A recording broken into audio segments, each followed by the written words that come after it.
Yeah, please, Katie. A question about Ukraine. Now that the meetings in Berlin have wrapped up with Zelensky, is there a timetable for going to Moscow? Is a delegation going? Well, I think that the delegation is largely there right now, actually. They're in Europe, and they met with those people that I called out before, the various countries, plus some others. They want to see it end, Katie. They want to see it end. I want to see it end. They want to see it end.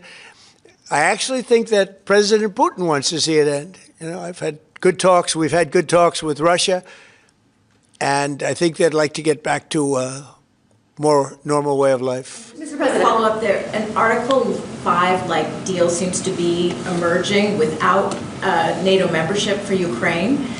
If such a security guarantee is offered, what incentive is there for Ukraine to give up any sort of territory? Well, look, you have, well, they've already lost the territory, you know, to be honest. I mean, the territory is lost. But in terms of security guarantee, we're working with Europe on it. Europe would be a big part of that.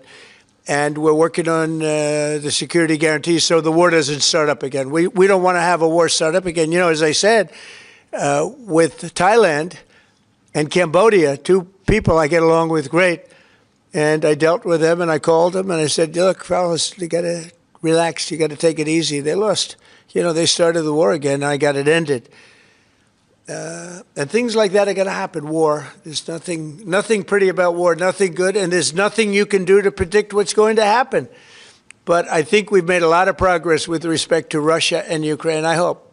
You know, last month, it was close to 27,000 soldiers were killed, mostly soldiers, but 27,000 people, but mostly soldiers were killed last month in Russia versus Ukraine. Is there a time limit on security guarantees? Well, there's no time limit. The time limit is whenever we get it done. I mean, we're going to try to get it done. We're making progress. It's more difficult than anybody could have thought. I would have said that half of the wars that I got settled, some were going for over 30 years, that half of them should have been more difficult, and they actually haven't been. There's a lot of dislike between the two leaders, you know that, and so it probably makes it a little bit tough.